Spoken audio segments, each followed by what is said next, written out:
for Tabernacles. We should be back next week. Let's open with prayer. Dear Lord, we ask your blessing upon this meeting, upon the message that is coming to the people tonight. We hope that you will both inspire the speaker and those people listening so that we may take those lessons out of what we study tonight for all of our benefit to follow your law. We ask this in your Son, Yahushua's name. Amen.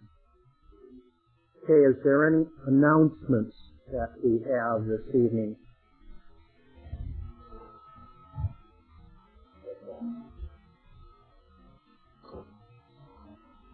No announcements? Okay. I believe this past weekend, Victoria was in Florida and doing a seminar, I believe at West Palm Beach. Coming down in the next month, she will have a seminar in San Francisco. She will also have another seminar in San Antonio, Texas. And from what we mentioned last week, the San Antonio seminar is in danger of not occurring unless people in Texas or in those areas down there start signing up. And these are very, very good lessons, good material. Victoria keeps calling me all the time with people that are using this material in their cases and doing quite well. I'm not going to put the name on the tape, but I will tell you that I have talked about this party in the last 3 months. This party had gone to a sentencing. It looked like things were somewhat hopeless. That party has now been redrafted by the court and the prosecutor pursuant to the rules of post-sentencing conviction. They're going to drop the sentence that put him in prison, and they're going to come back for a total resentencing. If you don't believe that this material is not working and is not effective, then you don't have a clue of what is going on. As I was talking to some of the people helping this party, I said I believe quite strongly that one of the main reasons why this is occurring is literally because this particular party has shown honor. He has been continuing to work to settle the accounts behind the scenes even after the sentencing. This party has not been charging or accusing any public officials for violating any laws, for violating any rights or anything else. And it so far is going beautifully. New paragraph. I have gotten a couple of emails and information from some different sources that we will probably cover somewhat tonight. And part of this is indeed going right along with most everything that we have been learning. I got an email from Nick Groshinen out west that he passed this on from some other party. How many people in here have heard of a patriot who has put out a course and I believe goes by the name Mike Brown? Anybody ever hear of his? Yeah, there he has several people in here that have been in the Patriot movement for more than probably 3-4 years. Brown had a cookbook out on procedure. He's taught procedure for a long time. I believe he is probably the author of the major message that is behind the context or the subjects in this email. And my purpose in going through this tonight is because it absolutely is an absolute second witness to what we've been talking about in terms of procedures either in the civil or criminal courts. Remember that we have basically been outlining the concept that the facts are irrelevant in any of these proceedings. We have further outlined the concept that you have to have settled the issue on the private side before you go into the trial or the public court hearings. We have also talked about the fact that the judges, the prosecutors, and the attorneys are operating as fiduciaries in these tribunals in order to obtain equity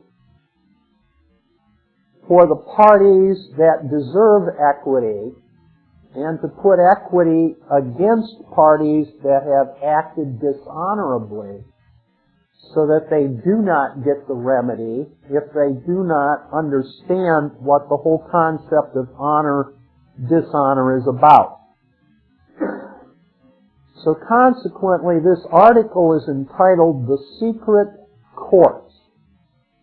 Secret Law, and it's supposedly by a Larry Boland. And like I said, the one who had this on either an email site or something was Mike Brown. And I'll give you Mike's website. It's www.mikebrownsolutions.com. Everything lowercase, everything run together.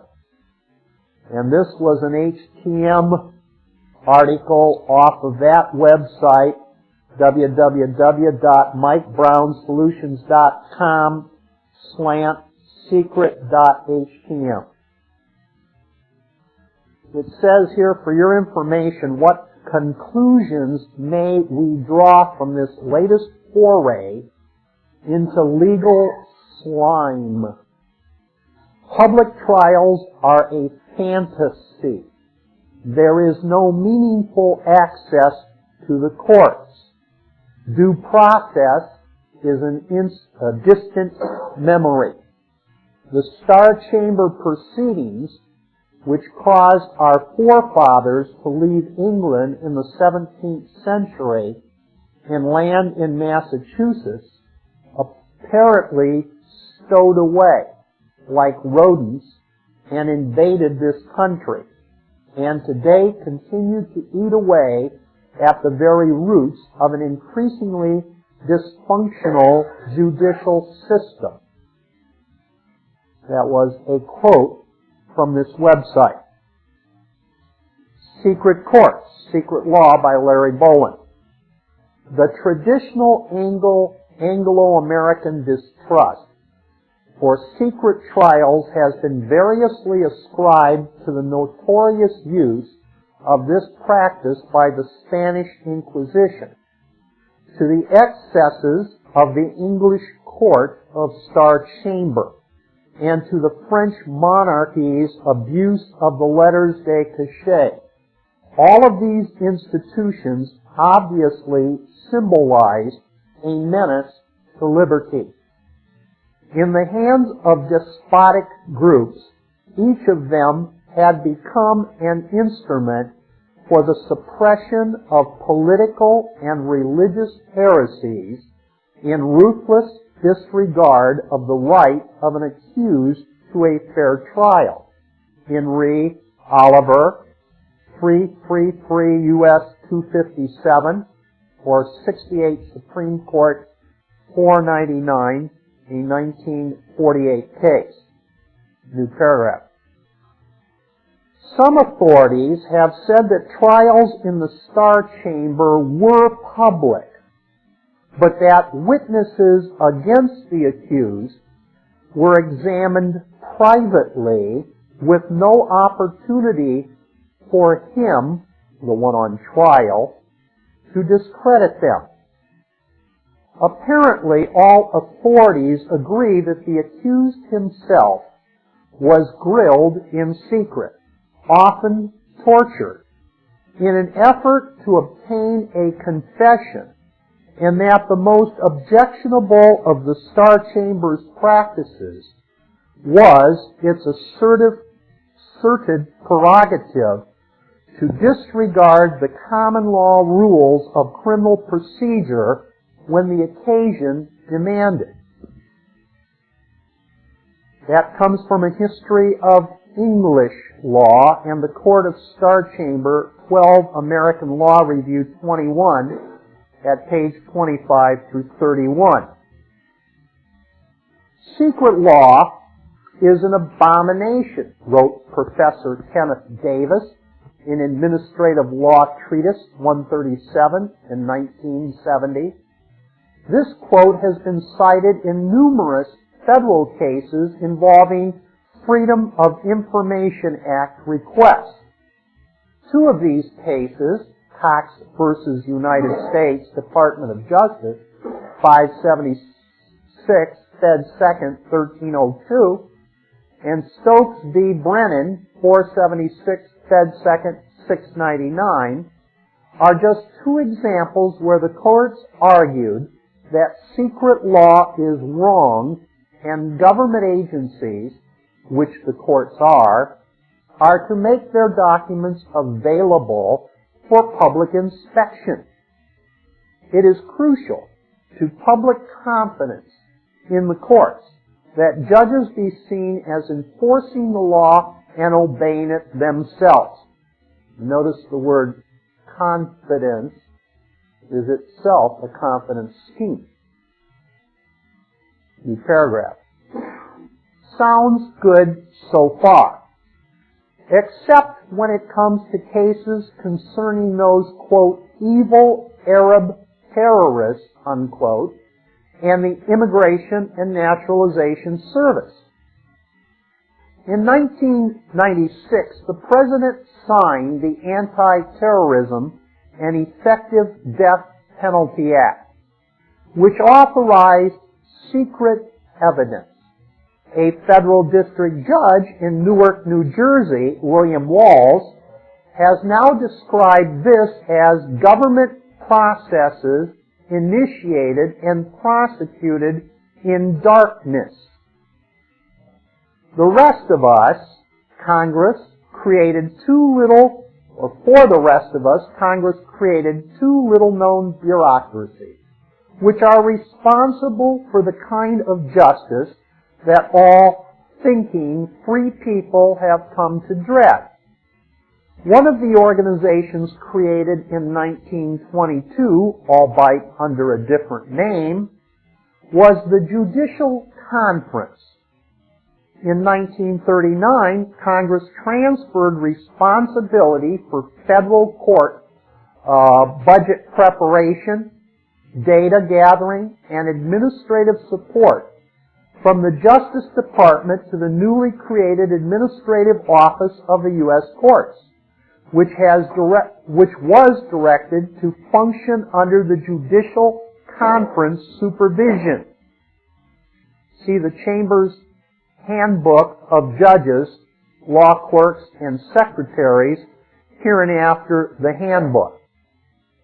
The Chief Justice of the Supreme Court presides over the Judicial Conference, which is composed of the Chief Judge of the Court of International Trade.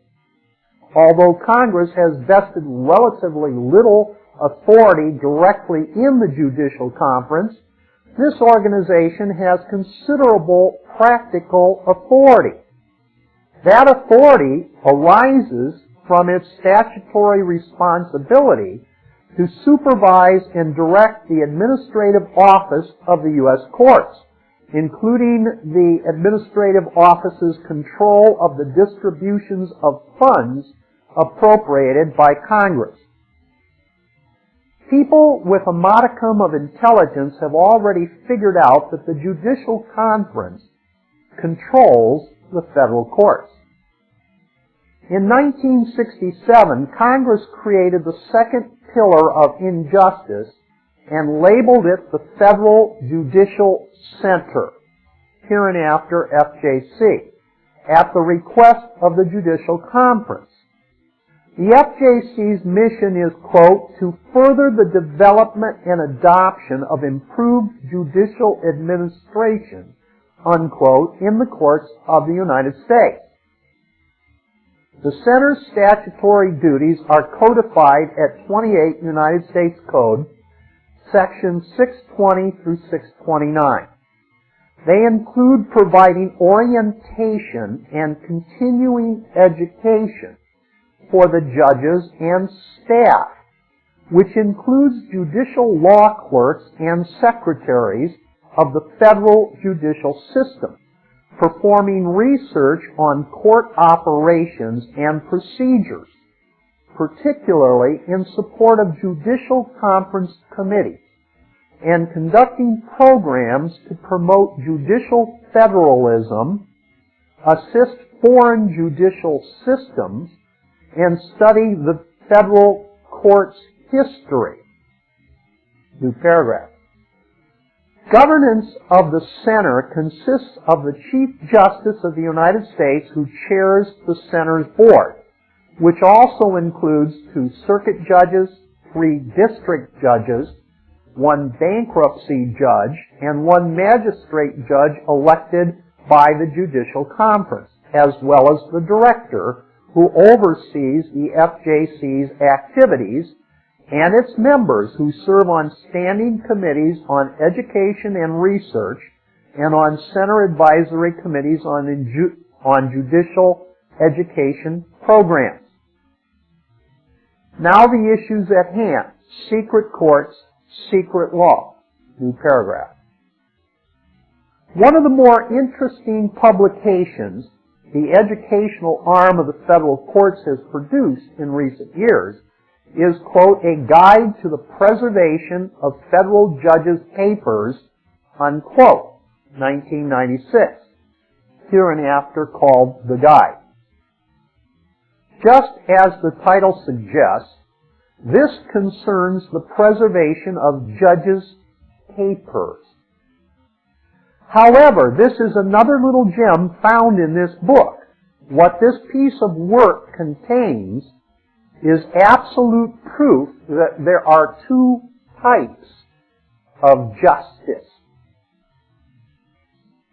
To deviate from the writing in this paper for a minute, the point that I want to reach at covering this document today is that we have already talked about the fact that everything that goes on the public side of the courts is really a mirror of what's happening on the private side. That the true work of the court is on the private side of the court. And that however the private side of the court has determined the matter is going to be disposed of, will then reflect on the actions on the public side of the court. How the case seems to progress, what goes on, and what the ultimate disposition of that court case is going to be. And we have said time and time again in the last 4 to 5 months that it barely relates to the actual facts in the case, which are irrelevant most of the time.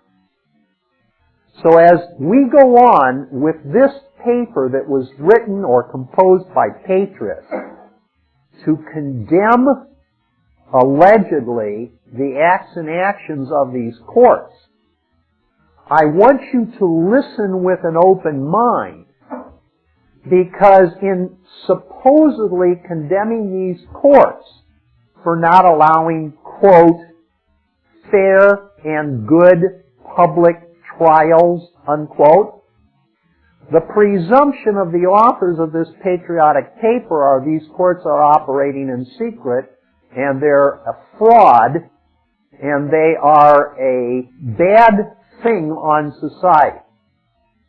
Whereas if you listen to exactly what the patriots are telling you and read between the lines, you will see that what they're saying is that, yes, there is 2 courts here. There's 2 types of justice. And they're lamenting the fact that what's going on in public doesn't appear to be in harmony with what they'd want it to be. And they're very upset that there's a private side to the court which they can't reach and get at, and it appears to be a lot more important than the public side of the proceedings of that court. And if they could only understand what was truly going on here, they would definitely see that they're trying too hard to get their remedy on the public side of the court, which gives them no remedy. They ought to be using what they've observed, all of the power on the private side of the court, to get the remedy they're looking for. Let's go back to the text. Despite what you may think, there is one type of justice for the rich and another for the poor. However, the brand of justice this publication discusses is private versus public. Aha! They have that right, don't they? Our own modern-day Star Chamber, only it is more sophisticated and is found in every federal courthouse throughout this country. I'm surprised they haven't observed that it's also in the state, county, and local courthouses.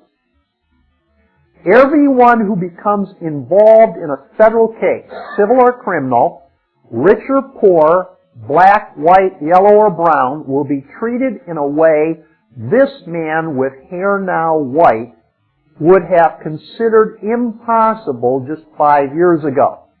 That's the author of this piece lamenting what he sees as a dastardly Star Chamber court proceedings that won't give him any remedy because he can't get to the private side of the court, he assumes.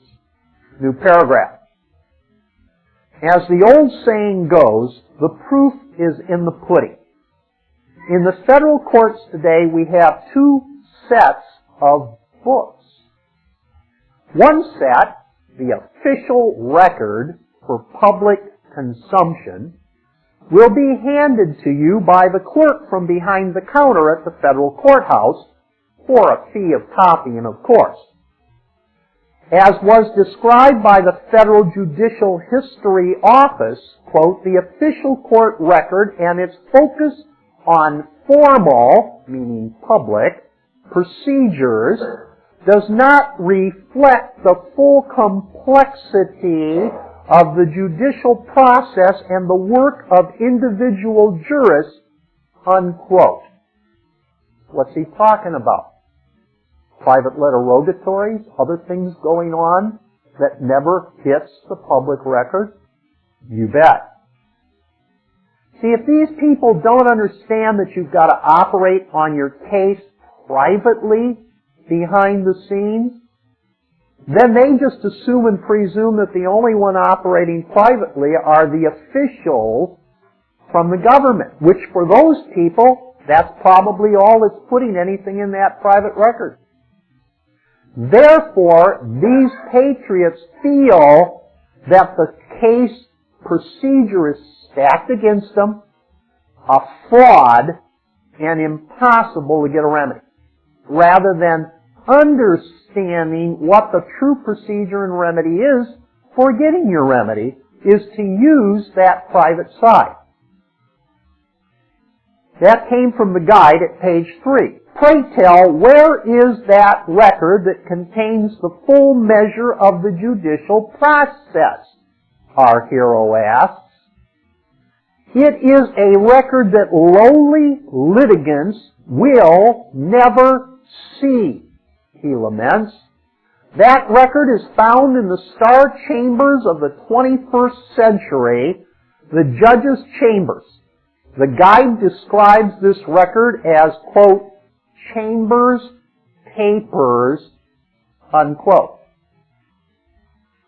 Notice that what this author is doing is he has researched and he's describing from the government people who were appointed by Congress to run the federal courts, and he is second witnessing exactly what we've been telling you all along. but he's upset about those documents and papers. And as far as I'm concerned, I am absolutely thrilled that he is second witnessing exactly what's going on here. Because we are accessing and using that process as those people should be doing themselves. New paragraph. Chambers' papers reveal the challenge and difficulty of the judicial trade more clearly than official case files by helping to explain the internal work of the federal courts and the process of judicial deliberation.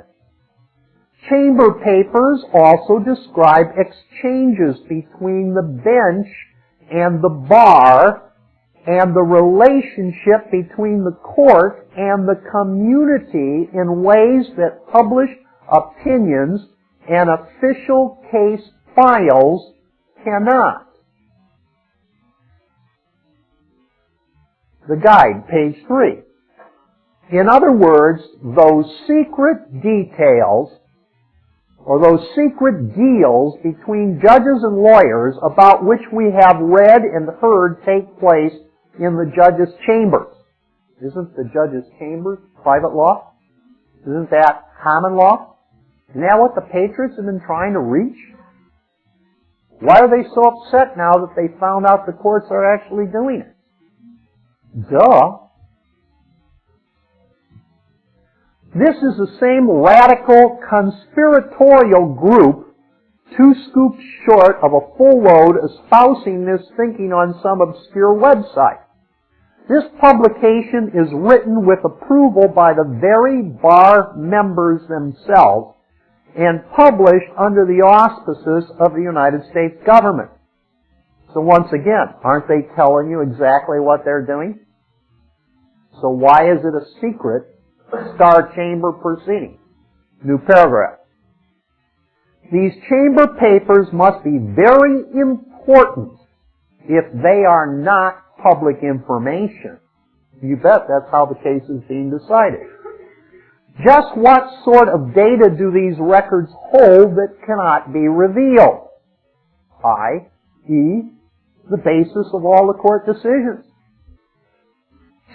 Chambers papers frequently include pre-decisional material, such as draft memorandum, like letter rogatories, aren't those drafts to the parties of the court? Draft opinions, orders, correspondence, and research. Often included among Chambers papers are documents relating to the administration of courts or justice. The guide, page 3. Material so important that it is only handled by confidential employees of the court, aka judicial law clerks, he says college kids, and secretaries. That's from the American Bar Association, Standards Relating to Court Organization, page 99, 1990 publication. New paragraph. If you desire to open the vault containing the information that really decided your case, forget it.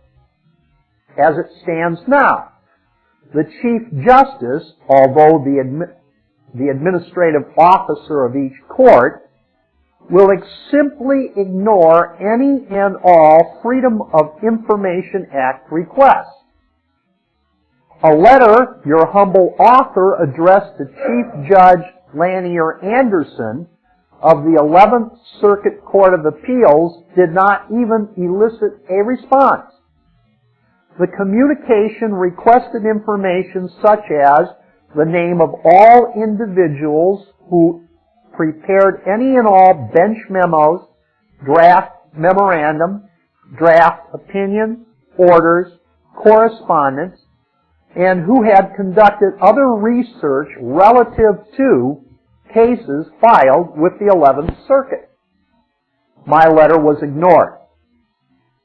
After waiting several weeks, I phoned the Office of Appeals and was informed that any such FOIA request should be addressed to the clerk of the court.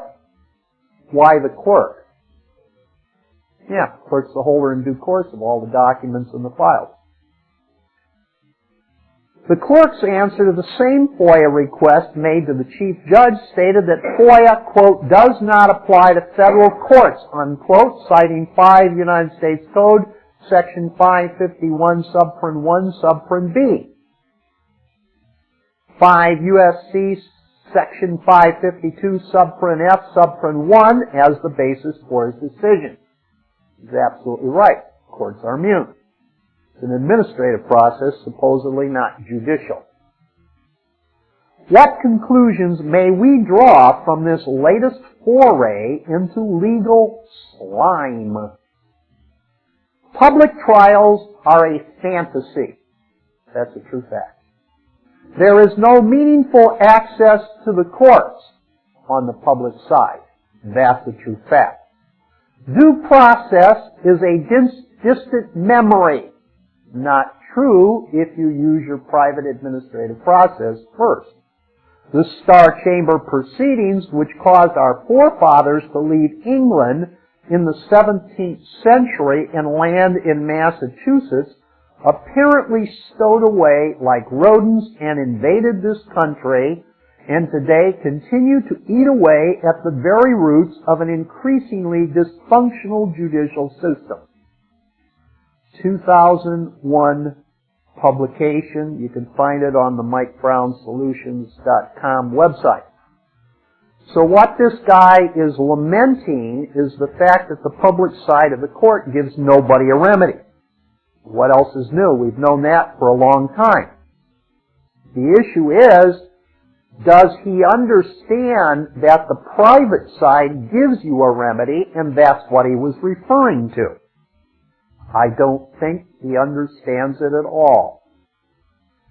I talked to Nick this morning, and Nick said that he got a call from someone that was in prison. And this guy is studying a lot of this process, the commercial process, the redemption process.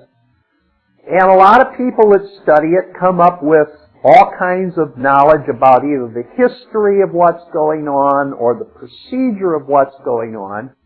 And their instant reaction is, good, we're going to go in and we're going to use this, this, and this against them, and that's going to stop them. Isn't that just more warfare? Now remember, in the Old Testament book of the prophets, where they talked about the concept of the wood yoke and the iron yoke, they said that when the Father puts a wood yoke on us, in order that He will test us and put us into a debt and into a punishment for a season of time until we learn our lesson and repent, that if you try to throw that wood yoke off too quickly, that what will happen is the Father in heaven will create circumstances whereby all of a sudden someone is going to show up and substitute an iron yoke for the wood yoke, presumably a yoke or a servitude that you're not going to be able to remove as easily as one would remove a wood yoke. So as Nick was talking to this gentleman, the guy said, hey, don't you think I figured this out? Can't we go in and stop them? And Nick, not to be just frivolous or not just to poke a hole in a guy's balloon, but to make him sit back and take cognizance of the bigger picture, the one I just explained to you, he said to this gentleman on the phone, he said, would you take a half a minute while you're on the phone with me and just look around you and describe to me what you see all around you? And the guy came back and he said, well, there's a lot of people locked up here. And Nick said, aren't you surrounded by iron? And the guy said, yes. Nick said, well, let me tell you what I see from where I am. I'm here in my house, and I'm surrounded by a lot of wood. And Nick said, I've been studying this process for a long time also now, maybe not as long as you, but I have been studying this process for a long time, and I went out and I thought I understood a number of things and started doing a number of things, and it looked like for a time that I might be substituting my wood yoke that I'm under right now for an iron yoke also. But because of a blessing of the Father, I'm still surrounded by the wood yoke instead of an iron yoke like many patriots today are. Then Nick said, I'm not interested in trying to throw off this wood yoke that the Father has placed on me right now until it is an appropriate time. And so I'm not studying all of this material so that I can go out there and go into their courts and use all of this material so that I can show them I'm at liberty and I'm going to throw off my wood yoke. Because if it's not time in the Father's kingdom for me to be losing this wood yoke, I might just be substituting an iron yoke in its place.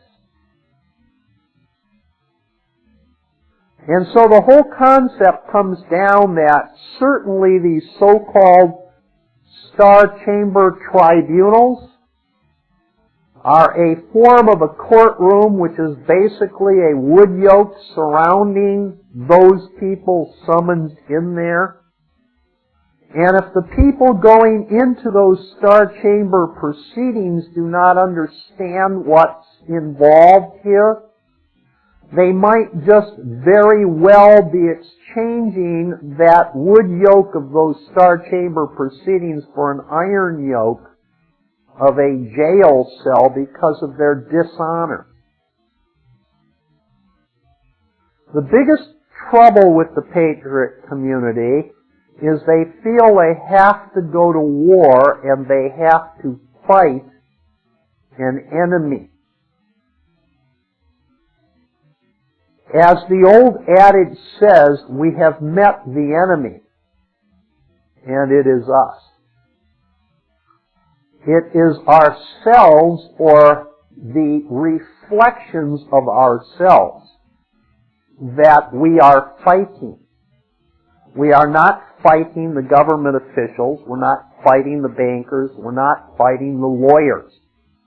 They're merely providing us the arena so that we can go in and beat ourselves up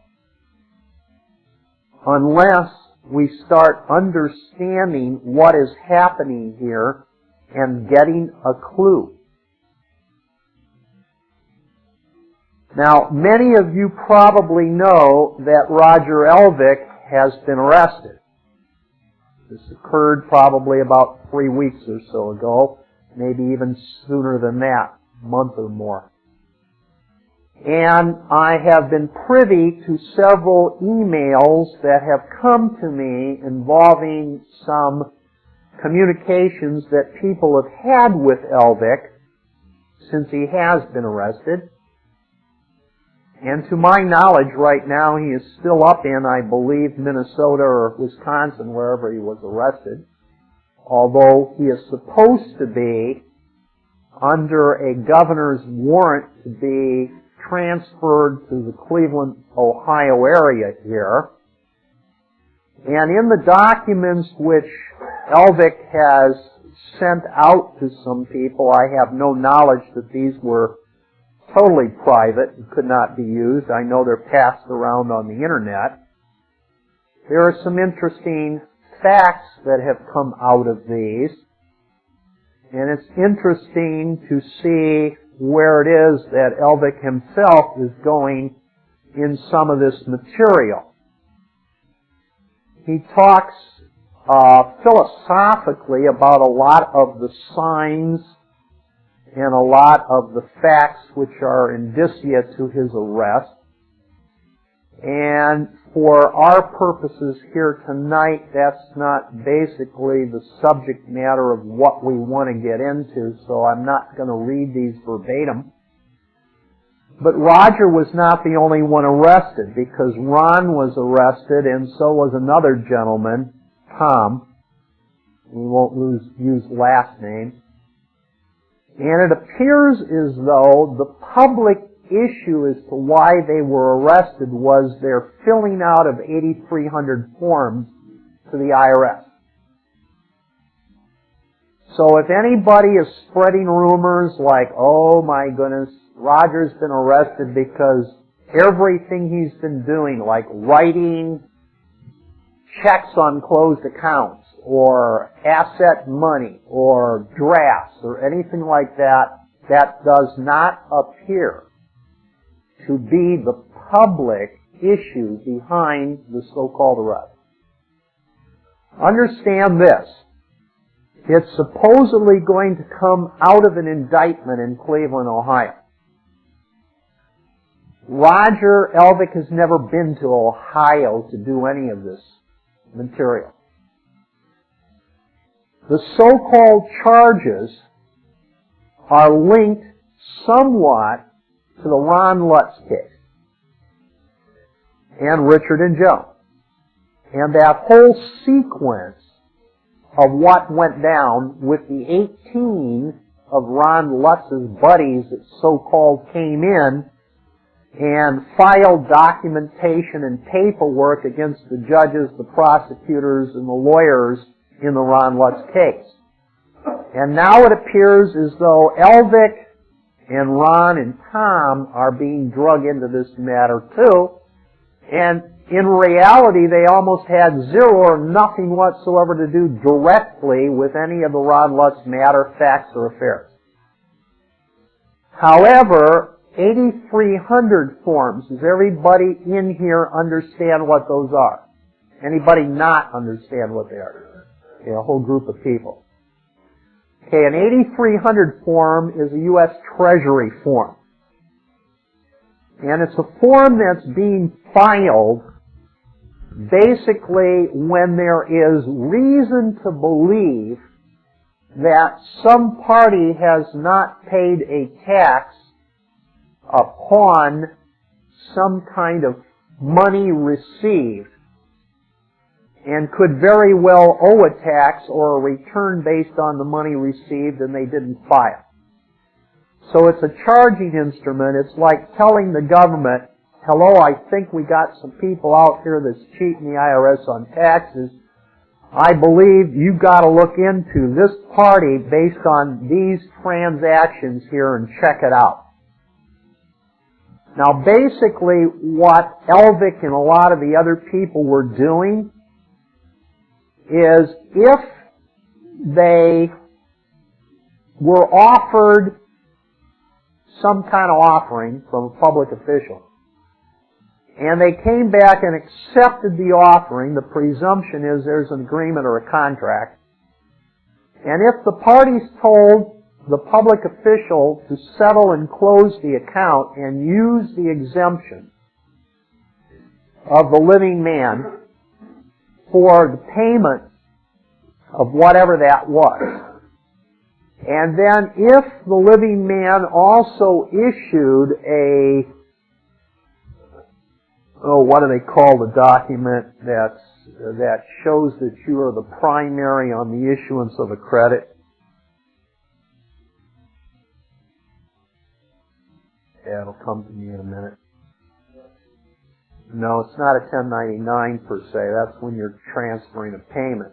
It's a 1099 original OID form, which reports to the IRS that there's an original issue discount, and that if somebody else has picked up the value of that, and there's reason to believe they have not reported it, then an 8300 form to the IRS should get them to investigate it.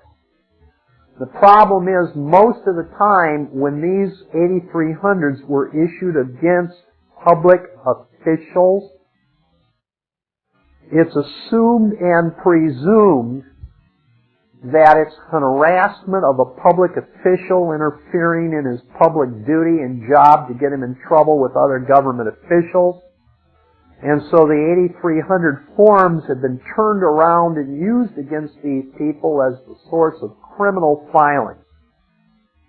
And it appears as though that when it comes to the arrest of Roger Elvick in August of 2003, that it's his use of the 8300 forms on some of his commercial transactions that is the source of the so-called grand jury indictments in Cleveland